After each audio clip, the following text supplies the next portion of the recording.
say something like Joe Biden is actually an angel and he'll never die, and I'll just be like, wow, That's so it's an interesting interesting that point you of view. think that. And then when they leave, then they were psychotic. Like, what are you talking about? Oh, Cheeto Daddy Trump is the only angel there. Oh my. I recorded that. It's good.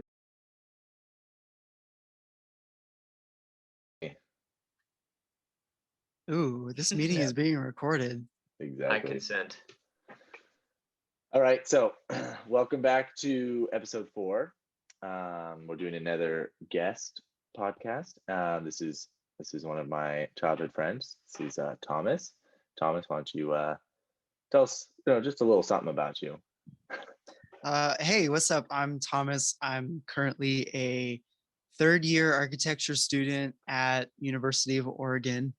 And Connor and I have known each other for years and years and years. He's graduated already, but I haven't because I decided to take a weird route through college. I started out as a mechanical engineering major back in the day and decided that was too much math and not enough creative thinking.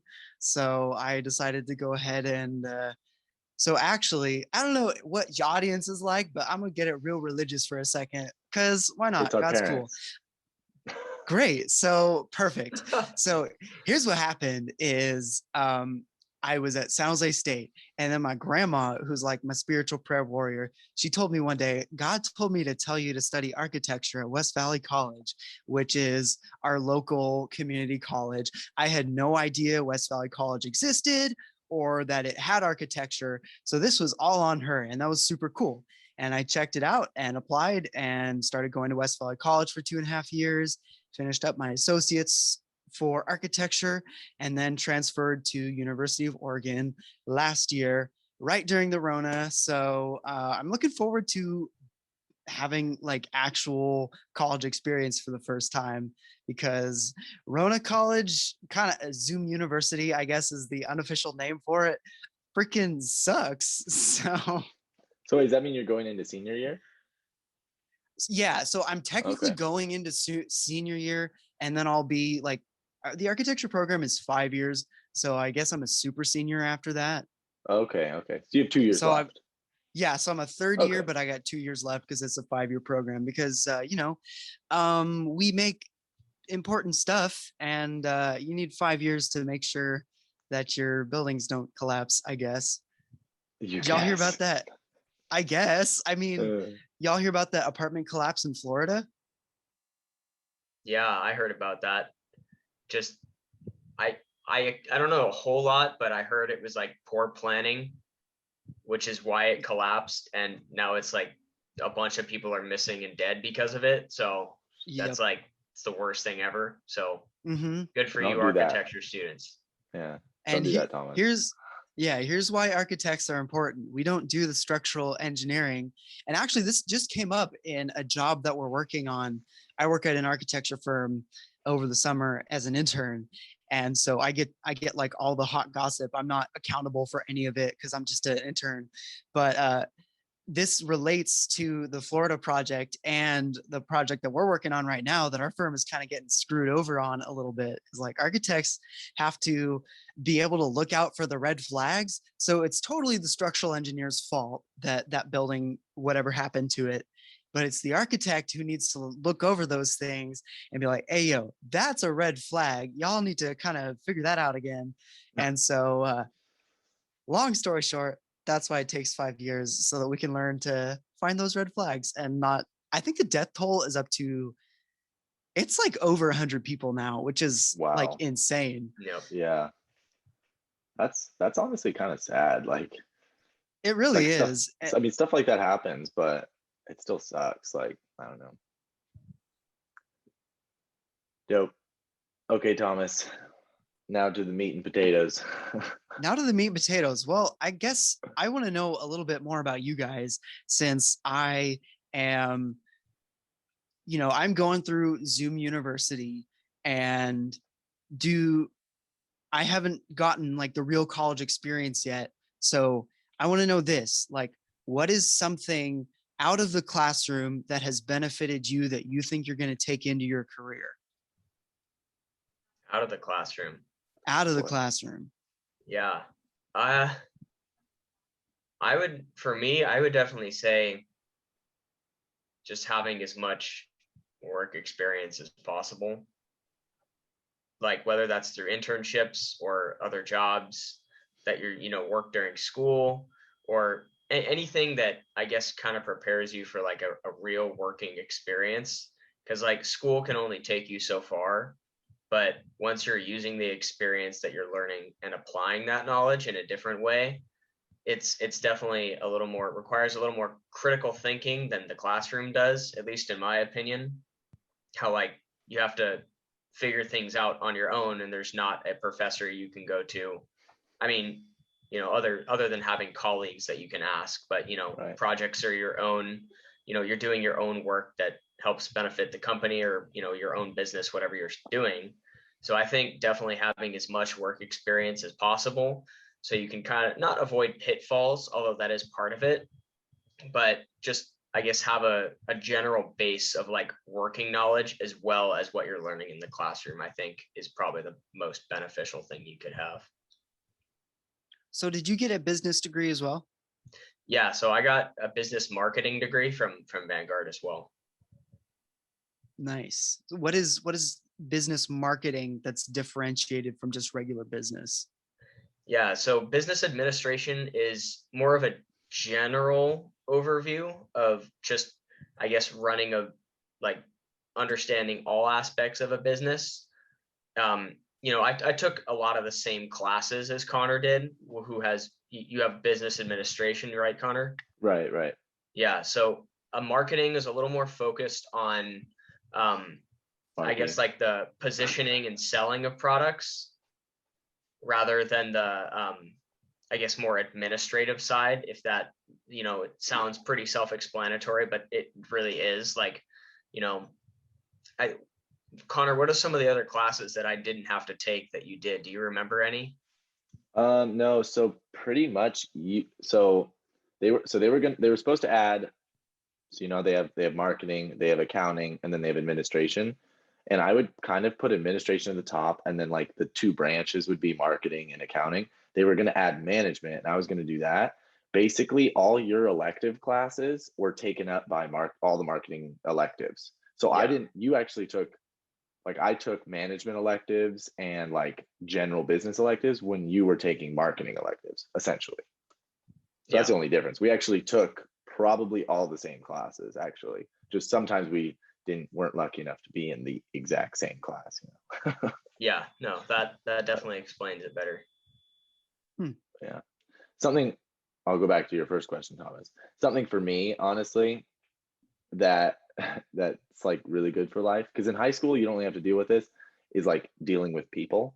Because in high school you're in class most of the time, you can like hang out with people sort of like during lunch, and you guys can correct me because I sort of went to high school, not really, it's too hard to explain, but Homeschool kid.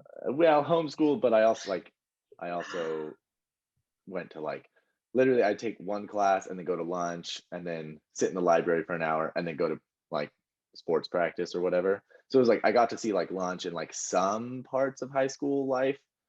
But anyways, I feel like you don't have to deal with people that much because you can kind of just like go home, like, but in college, it's like you have to deal with these people sometimes. Like you might have, like my freshman year, you might not have the roommates you want. Like I think I only switched twice, but it was pretty rough finding like someone that you could deal with. Like when you want to go to your room and relax, you have another dude there, like another person that's like, you can't fully relax unless you're friends with them. So like once I had Christian as a roommate, it was like, this is dope. Like literally we're like pretty similar. We never made each other mad. Like I think we had one argument. It was literally 5 minutes long. And 5 minutes after it, we were like, yo, you want to like go to the calf? Like we were just over it, because it's like, Yeah. it wasn't a big deal, and that's just how we are. I know not everyone's like that, but, and that was the one, I don't even remember what the argument was about. That's how dumb it is. But yeah, so definitely dealing with people, whether that be group projects, roommates, people in general. Just there's way more interactions you have, and they're like condensed because you're literally on campus for, what is it, 9 months, 8 months. So that's what I'd say. I got to be honest. That is the one like bright spot in COVID, is that I did get kind of a warm up to it where I wasn't on campus, for all hours of the day. I could like go on when I have a little interaction, and then, be like, all right, I'm tired of this. I'm ready to not deal with people anymore. I could go Right. back to my apartment and have a chill day. Right. Yeah. But the freaking Delta variant, y'all, freaking, I'm so worried that, so Oregon is, I don't know if you were following this, but California actually opened up before Oregon did, which is bananas to me, right? And here's why I'm worried, because LA County decided that they were going to impose a mask mandate again, Right. which is stupid. Yep. And so Oregon, since they're apparently a lot more whatever sheepish about the COVID, I don't know. I'm so worried that they're going to put some kind of mask mandate or stay at home mandate again. I'm going to lose another year of school. And Right. the first year was fine. Like that was fine. I got to warm up. Like second year, I'm all like revved up, ready to go. And if they rob me again, I'm gonna be so pissed off. Yeah. Well, I'm pretty sure Oregon, Washington, and Nevada were just following Newsom. Like and I think I know the governor of Nevada definitely said that. He basically said like, yo, whatever Newsom does, that we're gonna trust him. We're gonna do what he does. So that's why when we opened up, it was like, okay, which is dumb. I don't know why you'd follow Newsom. Out of all the people you could pick, why Newsom? But so I hope they don't, though, for your sake. I don't care anymore. Is Nevada because also red, or is Nevada blue or red now? their big cities are really blue, but no one lives in the other parts. Outskirts, yeah. Yeah. So it's like Reno. I'm pretty sure it's Reno, Carson, and Vegas are all blue. I'm pretty sure. And then Okay. all the other places, there's like 5 people living in all the other section of Nevada. So I think it's technically red, but I'm pretty sure their governor is. The votes make it blue, and that's Right. why it would be politically advantageous to follow Newsom, I guess. No, but our freaking governor in Oregon is a stupid piece of garbage. Did I tell you what happened? So after spring break, obviously at that point we were a lot less open about things and a lot less research was still kind of pouring in at that point. We had most of it, but research was still kind of pouring in. So everybody's like, ooh, COVID, better be careful. So, but like we were mostly open. And so, but then after spring break, 2 weeks is like the COVID incubation period. So like 2 weeks after spring break, if the governor decided to be a little bit more careful after that, to limit the spread of people going and being crazy over spring break, I would be okay with that. But it was 4 weeks after spring break, after there would have, whatever COVID wave would have happened, 4 weeks later, she decides to bring us back to extreme risk. So we all had to stay at home, and all the stuff we had planned, because it was open a little bit more, we couldn't do anymore. We all had to drop that because the governor was like, oh, COVID, right? Oh, right. 4 weeks later. And it made no sense. So, however stupid you think Newsom is about this kind of stuff, Kate Brown, I call her Dear Kate, is so much worse. Well, Newsom, he said, well, he was being recalled, and then he was like, I think he was getting scared because he started begging for money. I saw so many people's emails getting basically things saying, first off, it said, Trump supporters are coming after us and we need to, stay. And it's like, Trump's not our president. Why are you bringing that up? Like, it literally was the dumbest thing I've ever heard. And there's plenty of like Democrats I know that don't like him. Like a lot of people don't like him. That's why we were able to get 2.1 million signatures or whatever. And so he's being recalled. And then he said, oh, I think it was like June 15th or something. Oh, mask mandate will be lifted. And then he like backed out of that. And then he said something like, oh, we'll never go back until COVID is eradicated, or like you guys can't see outside until COVID's eradicated or something. And it was like, wait, what? And then basically all the companies anyways were like, nope, June 15th, we're sticking to that. And now no more masks. So it's like, okay, whatever. Well, you know why he was calling them Trump supporters, right? Is because it's a lot easier to villainize the other side if you associate them with, oh, we're all Trump was terrible, right? Right. Well, guess what? The Trump supporters are still out there, and they're the Right. ones doing this to me. Did you write his email? Sounds like you wrote the email. I'm me and Gavin. We're on. Yeah, I'm his PR guy. Yeah, dope. Love that. I'll put that in the title. Newsom's PR guy. Yo, you might actually get some listeners out of that if you put that in the. Oh, we're clickbaiting. We're clickbaiting for sure. 100%. Clickbait hard. All right. Nice.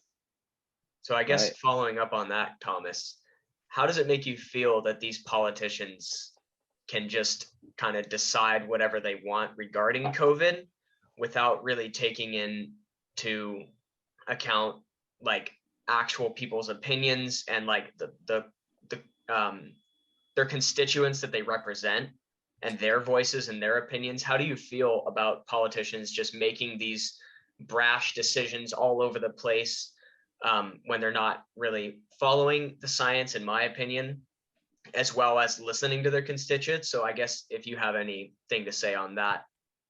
Well, yeah, I think we're going to be very similar on this.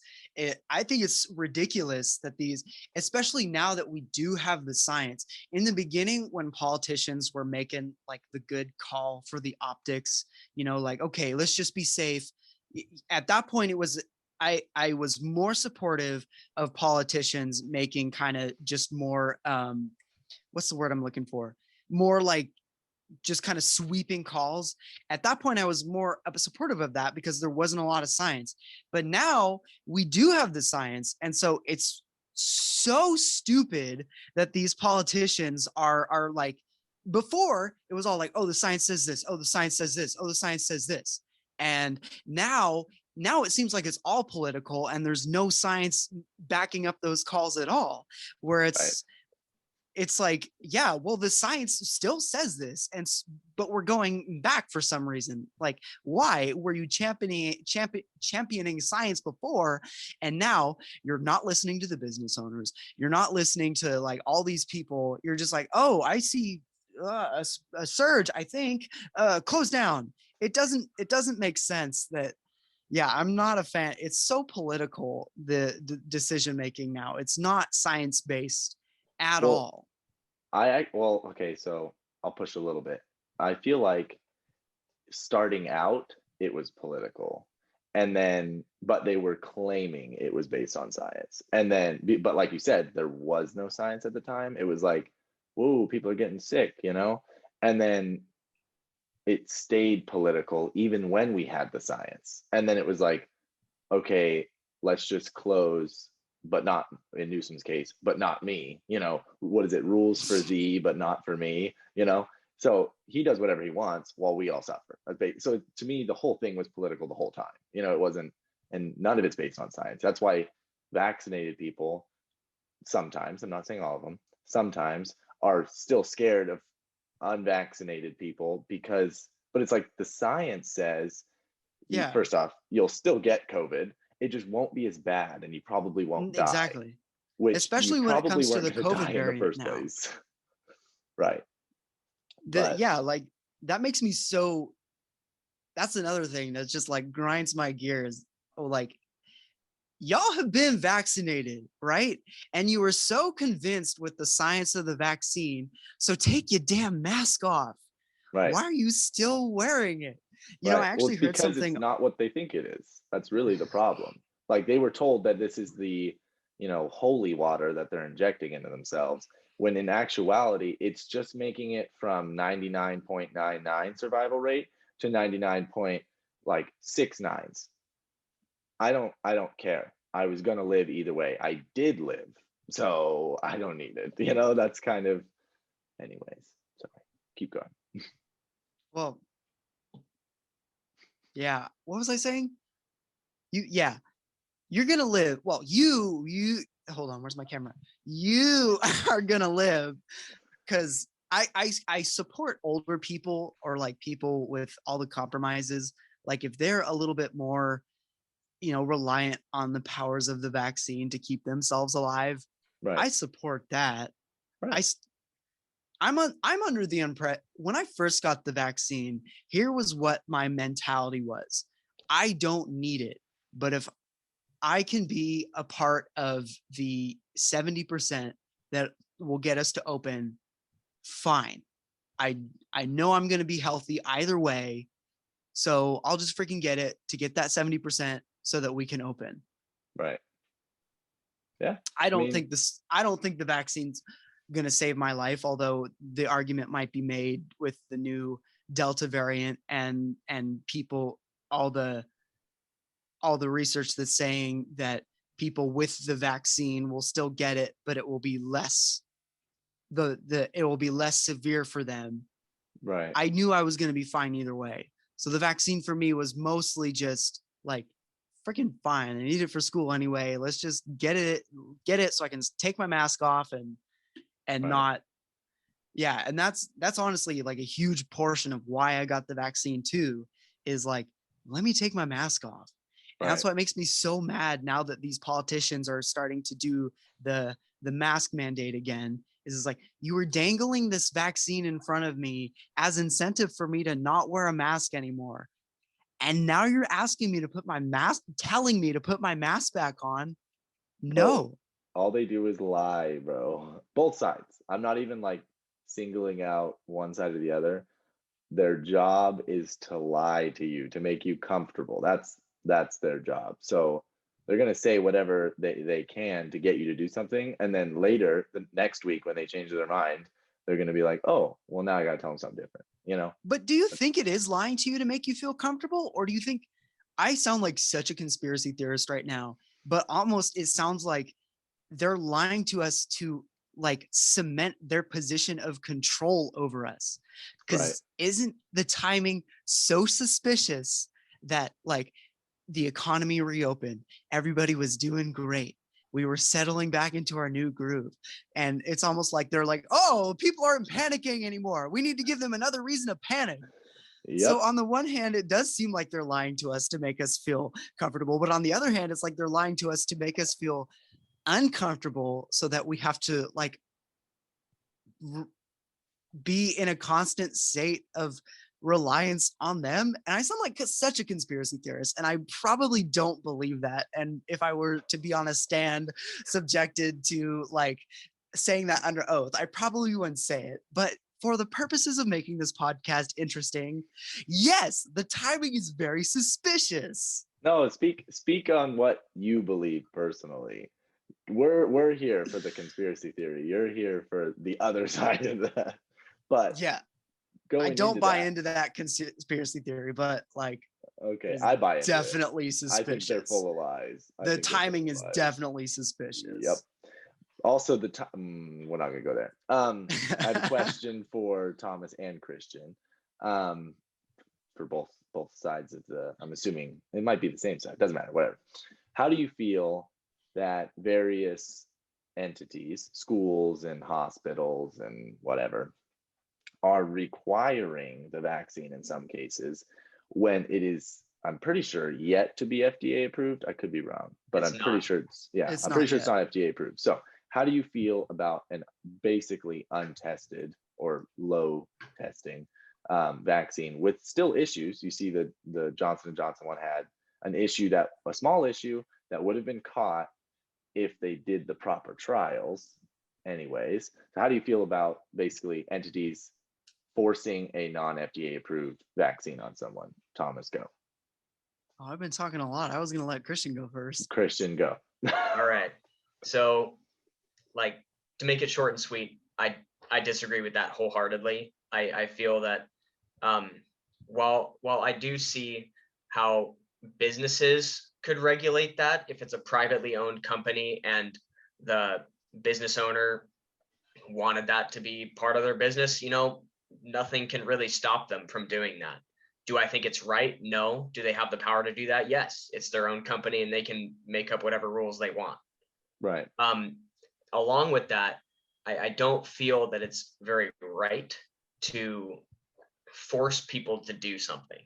Like bringing in the topic of, religion. I'm a Christian and I go to church and, I pray and do devotion and things like that. And I can't force that on somebody. I can't say be a Christian or we'll never let you travel to another country again. Be a Christian or, you can't work for me. Like right. Just, I don't know, in the day and age of, everybody's truth and everybody has their own way of doing things and that's okay. I feel like it's wrong to then say, oh, well, now you're not really following what everybody else is doing. So you're an outcast and we're not going to let you do what you want to do. Right. So I think there's a double standard in the sense of individuality.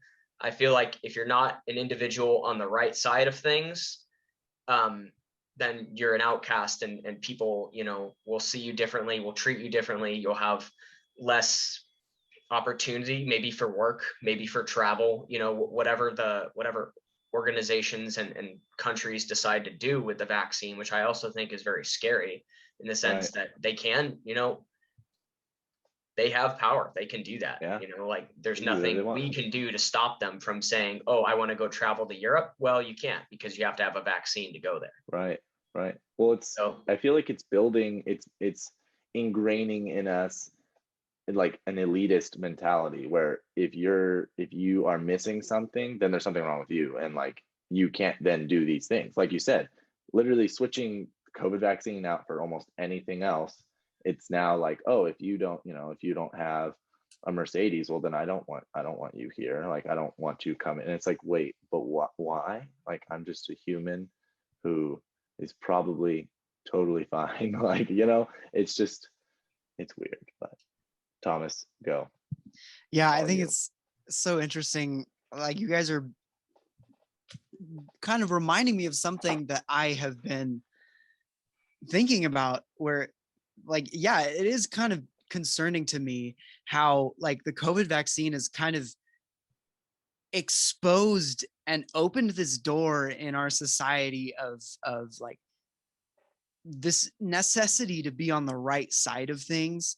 And yeah, there is that really obvious tension now between everybody's truth and believe what you want, but also you need to be on the right side of this or else you will be cast out. And like you're saying, Christian, you're going to lose those opportunities and like you're going to be seen as a second rate person in a lot of instances. And I think it's very concerning to me how that has opened up that door to a kind of, I don't want to say absolutism, but it's kind of opened up this door for like some very sweeping policies. And I don't like where it has gone to where we're giving politicians and even businesses kind of like so much permission to like say, oh yeah, you need to be vaccinated to come in here. Oh yeah, you need to have a mask to come in here. And businesses have the right to do whatever they want, but it makes me uncomfortable. I feel like they wouldn't have had that kind of permission to make that kind of call before this all started. Like if a business was saying, hey, you have to wear a certain thing, or you used to have a certain medication to come in here, we'd be like, no, forget you. Like, we'll just take our business somewhere else. Right. But I feel like that's a lot. Like, we're not going to be able to say that anymore. We're not going to be able to make that call. Like, no, I don't want to go here anymore, because that option is not going to be available to you to be like, oh, you're unvaccinated. You want to go somewhere where you can like, sorry, you can't anymore. So to go back to your original question though, of requiring the vaccination. two sides of Or is this there's two karaoke? Are we doing karaoke, Thomas? no, okay, so like I don't know if I left my microphone stand in Eugene, so I didn't all expect to good. be on any podcast. This is a great honor. But yeah, my mic stand is in Eugene, so we're just going handheld today. It's all good. It's all good. What were we talking about? Oh, Sorry. requiring the vax and the two sides of it. On the one hand, with it being untested, the vaccine is untested, but so is the virus, kind of. Like they're both so new. Right. Because the vaccine causes blood clots, but so did COVID. So there's a lot of instances where people who have gotten COVID have developed these blood clots too.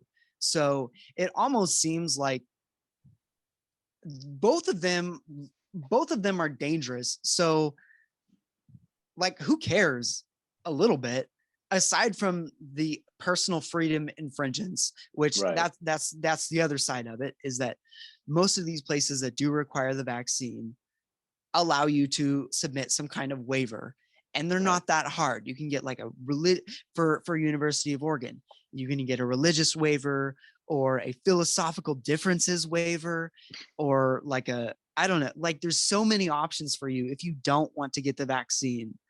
But who cares? Like, getting it or getting COVID, both are dangerous.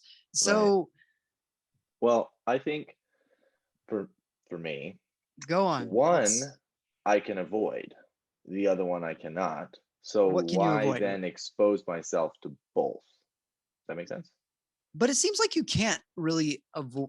Are you saying you can avoid getting the vaccine? Yes. And then I can't avoid getting COVID. I mean, I can sort of, but not really. Like, if you're going to have one interaction where you slip up on the magical 6 feet, or, you know, you pull your mask down to eat a piece of your sandwich that someone coughed on, your mask's not going to help you. So you'll get COVID. You know, I think there's very few people, we're in the presence of one, that didn't get COVID. There's very few.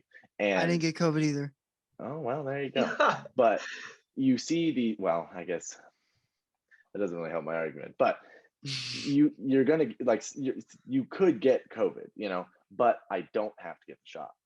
That's So I can help point. myself against one of those. I don't have to take a risk on one of those. But it's like, we're all gonna get COVID. Do you want to get COVID where you don't know necessarily how bad your symptoms can be? Maybe you'll be asymptomatic. Maybe you'll get put on a ventilator and end up dying. Or do you want to get the vaccine where maybe you'll be asymptomatic, maybe you'll get blood clots, but it's a lot more controlled that way? So wouldn't you rather get COVID in a way that is a lot more controlled? And like, you, especially because, like, you know, like right when you get it too, you're like, okay, I got this vaccine, I need to kind of monitor myself and make sure that I'm not getting these symptoms, because, you know, I'm aware that there are these dangers to it, but like, now I can be on my toes and monitoring it. And after this period of time has passed, be like, okay, I'm probably good, rather than having to live a life of fear. I guess never mind, because I was gonna say, like, if I was old, I'd agree with you. If I was 50 plus, done having kids, yes, I would probably get it, just so people would leave me alone, because I guarantee I'm gonna be a crotchety old man. But now, especially since I had less than cold-like symptoms when I had COVID, no joke, not even like exaggerating. Literally, I was like sniffing and slightly coughing for like 2 days. So, but I also know it's different for everybody. But anyways, if I was old, I'd agree with you. Yeah, I'd want something to help me hopefully not die. But if you're under 50, I don't understand why you'd get it. If you're under 50 and healthy and you don't have pre-existing garbage, because in my opinion, this is going to be really bad, but the people that I would say, I can comfortably say, most of the people that probably died from COVID, if they got the flu, they would have died as well. probably. So that's why it's like, I don't get the flu shot. I've never had the flu. So I'm treating COVID just like the flu, except for I've actually had COVID. But it was Yeah. like, it was nothing for me because I believe I'm a healthy. I know I'm young, so I'm healthy and young. I don't need it, and I won't need it for at least 30 years because Yeah. that's, And touching on that, Connor, a flu shot doesn't give you blood clots. No other Right. vaccine on the market that's been tested for years gives you side effects like that. right. So for me, it's like, why do I even, like, I'm young and healthy, and sure, even if I do contract COVID, I may not know how bad it is, but why would I want to force myself to get something that would cause me to have those issues? Right. If I'm, I can sort of prevent myself from getting COVID, like Connor said, Right. even though, some things are out of my control, but I stay healthy, I exercise, I eat well, all of those things. But getting a vaccine that has an unlimited amount of side effects that are negative, from all I've heard, negative side effects, why does that make me want to take that? Right. In a sense of, like, if I'm young and healthy and I can sort of prevent myself from getting COVID, even though it is still a possibility, and I may be asymptomatic, like you said, or I may have other issues, why would I want to, I guess, force myself to get those issues earlier, or Right. or something like that? Right. Because Yeah, I mean, now the military isn't even forcing their new cadets to get the vaccine because it's not FDA approved. And if you right. think about it, the military is one of the most submissive places on earth. Everybody is one. You get your hair shaved, you learn how to shoot the same gun, you all go to boot camp. Like, everybody's very, one track mind, one mission, one goal.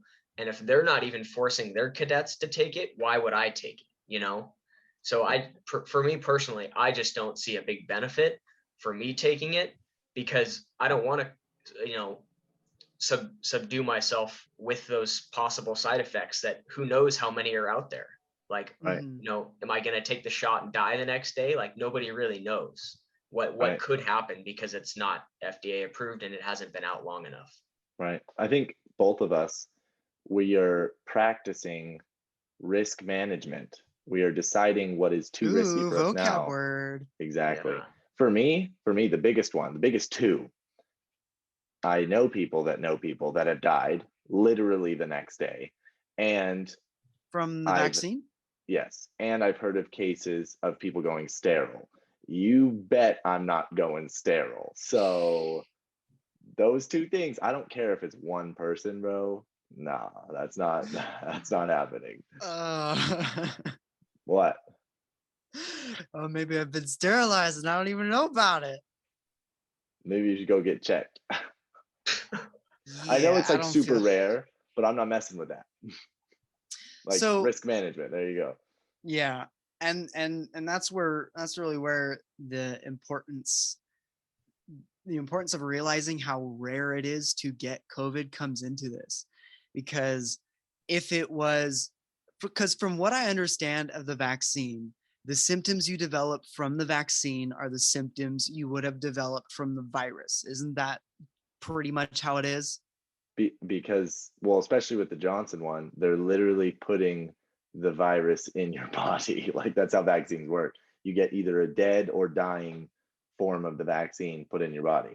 It just happens that Moderna and Pfizer, I'm pretty sure it's like mRNA or something that they put in instead, goes into the nucleus, whatever. But I know J&J is like a typical vaccine. So I didn't know that. yeah, so that's why J&J is one shot, because it's like every other vaccine, but it's only 85% effective. There's so many high numbers. It's like, you're not going to die 99.99% of the time if you get COVID, and then the vaccine's 85% effective, blah blah whatever. It's just like, it's too many high numbers. Okay, then here's a question. Why is Johnson & Johnson not advertising the heck out of that? Because the whole issue with the COVID vaccine this whole time has been, oh, it's untested. I don't want mRNA in my body. Like, they say it'll, yeah, but like the whole thing is, like, they say it'll make the virus proteins, teach your body how to fight the virus, and then, it'll be done. They say that, but who knows what's going to happen after. Right. Why isn't Johnson & Johnson seizing the opportunity with their vaccine to say, hey, ours is traditional. It's not like that. We're using the science that's been used in your vaccines for decades. Like, why aren't they pushing that more? Do you want an educated guess? I would love an educated guess. I'll preface with no idea. Not no idea. I don't know. My idea is the government had them sign a contract saying this is, we're going to give you 4 million or 50 million, I don't know, a good number, a lot of doses, and then you are taking care of getting them out there. They already got paid. They don't care. So that's why if you go into the doctor, like I know people that have gone into the doctor for something, getting a prescription or something, and then they'll be like, hey, we have 20 doses left. Whoever's in here, do you guys want it? Like, because that's what happened to me. Shelf life or whatever. So that's what happened to me. Exactly. So the government already paid them. So that it's not like this isn't real capitalistic competition. It's literally just they got paid per dose, they completed the contract or are in the process of completing the contract. That's it. So it's not like you have to be like, here's the features of ours and ours is so great. It really doesn't matter. And if you go to the doctor, if you don't specify what you want, they'll give you whatever they have. That's what I don't like. There are 3, in my opinion, pretty different things that can give you different outcomes, and they're just treating them like they're all the same. And it's like, well, but that's why that's why I made the choice. Like I said, I was at sorry, I'm stroking out. I was at an urgent care clinic, and they were like, hey, we have some extra doses of the Moderna vax. Do you want it? And I was able to say like, no, I don't. But I was able to go to somewhere else that offered the Pfizer vaccine. So it's like you do kind of have a choice. Like you as a consumer do have a choice where you can say, I don't want this one. I'm going to go to another place that offers this one. But you have to at first want that. Like if you're a numbskull and you go into Kaiser and you say, they say, hey, we got the vaccine, they'll be like, yeah, give it to me, because the news told me the vaccine is the vaccine is the vaccine. So yeah, give it to me. And they're not going to tell you what it is. Obviously you'll know if you get one shot and it's a big one and they don't tell you to come back. Okay, you got J&J. But other than that, you're getting the other 2. Right. So you actually made me think of something when you brought that up, how the government has just paid them for the doses. That is so interesting. And that made me realize you see commercials on TV all the time for amoxicillin and Cosentyx and freaking Chantix. Yeah, play smashing trains together with words in the dictionary. There's a medicine named that. But it's you see commercials for all the time. But I've never seen a commercial on TV or on the radio or anything for COVID, for a COVID vaccine. And is that because they don't have to, because the government is just giving their money so they don't? Yep. How interesting. And that's I'm pretty sure that's how a lot of things work. I think that's what a subsidy is. So I think that might be the wrong word, but farmers sometimes will get paid per gallon of milk that they produce, and then they also get paid by the grocery store. But the government basically says, oh, if you do 500 gallons in a month, we'll give you this check. Here you go. And it's but why? That doesn't make it where you have to, you're just getting money. You don't care. And then if you sell some on top of that, dope, then you're getting more money, but it's not we're getting rid of competition. And Christian Thomas, your question about college earlier, you should watch our first episode because that's all we talked about. But excellent. We talked about competition. Competition is best for business and the consumer. You get the best product, business gets to create the best product. They get to stay around and make customers happy. That's literally, that's, to me, there's no other reason to be in business than to solve a problem that someone was having, So with all this, with all the government does is just, here's a blank check, take it, and then there you go. And they just print more money. And there you go. But anyways. Yeah, I don't have anything to say on that. I think Connor pretty much touched on it. I mean, my only other guess would be that, obviously they're already paid and they don't really, who cares? Like, they don't really need to. My other thought would be, they just want you to get it. Like, all they want is you to get the vaccine. They don't Right. care which one you take.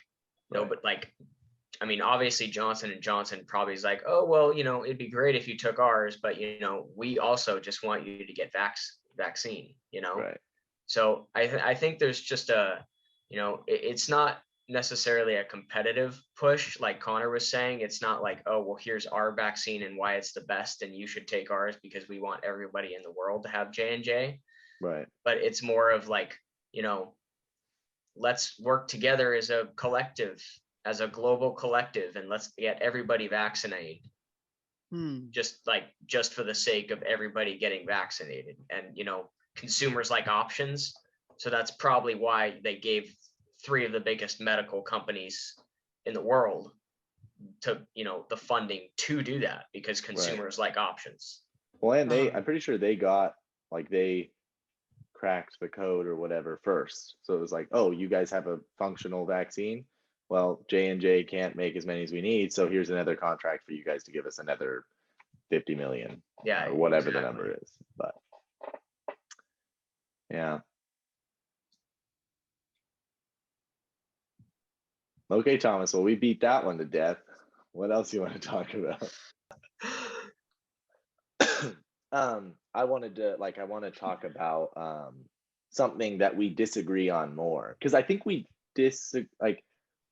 I don't even want to say we disagreed, because I think we agreed, but it was like we had 2 different routes to the same point.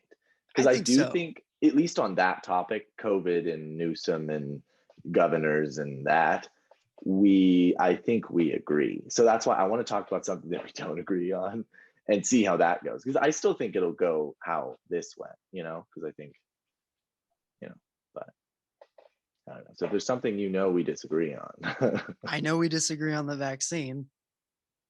Oh, sort of. But again, yeah, I guess so. I don't know. Maybe I missed it. I mean, I got it and I'm fine with getting it, but you are like completely against it. Correct.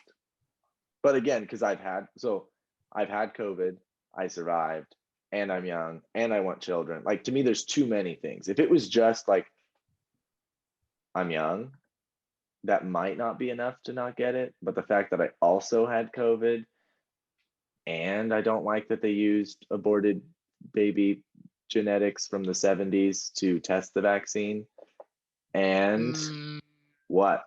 No, that's not what they did. Are you ready? I will tell you. This is factual information. So in either 70s or 80s, there was aborted fetus matter that they then used to help them make vaccines. But what they did is they took some of it and made it grow. So none of the original fetus is there anymore, but it still comes from that. I think isn't it just stem cells? Yes, but those stem cells have to come from somewhere. But okay, so I think I need to do a little bit more research on this, because I remember, so my parents go to Calvary Chapel, which has been on the news. They didn't shut down at all. And throughout the whole COVID pandemic, they didn't shut down. They didn't require masks. They have I think $3 million of fines at this point, but anyway, so that's just kind of to set you up on their mentality of things. Right. And so they had a speaker come in, and he was one of those speakers who was very anti-vaccine. He was anti-vaccine in general, where he was, he was oh, vaccines cause autism, made from aborted fetuses. And when my mom was telling me this, I'm like, whoa, hold up. That doesn't sound right to me. And so I remember it's not as bad as it sounds. It's yes, it is from fetus cells in some way. Right. And this is the research I would have to go back and do again, but it's not as bad as as you're making it sound. Well, no. So I don't necessarily agree with that, just because the byproduct that we're using now did come from a fetus at some point, a aborted baby at some point. So that, as bad as you think that is, like, that's not as bad as like an aborted fetus now, but I still think it's pretty bad. That's facts. Cheetos are disgusting. So flaming hot Cheetos are not, but Cheetos are disgusting. Yeah, flaming So- hot Cheetos with cream cheese. Oh yes, bro. Yes. Sounds so good right now. I can't get on that train. I'm sorry. That's too much for me. Yeah, it's too good for you. But I have been a little bit more. I've been a little bit more adventurous in my snack choices recently. Did you guys know I didn't try goldfish until like a month ago? Ever. Ever Oh, in my wait. life. Weren't you with me when you tried them? You tried the Yes. Frank's Red Hot ones. Yeah, and that was the first time I had tried goldfish in That's my wild. 23 years of existence. Had never Wow. tried goldfish up until that So moment. so what do you eat? Cheez-Its or like Doritos, or what do you go for snack time? Cheese nips. He's a cheese nips kind of person. I can No, get. no, Oh my Doritos are my gosh. go-to. Okay. Doritos are my go-to. He's also, I didn't tell you this, Christian, he's like 380 pounds. So Yeah. Like there's a reason you can only see the shoulders here. There's like a big old balloon, like what's that chick's name in Willy Wonka? Like after she's had the blueberry syrup and she just like balloons up. Oh, I Is think that it's Blueberry Violet? No. It's Violet. Yeah, that would make sense. Well, I I look would have like- believed you if you didn't send me the picture of him to edit for our thumbnail. Oh Oh, yeah. that's a good point.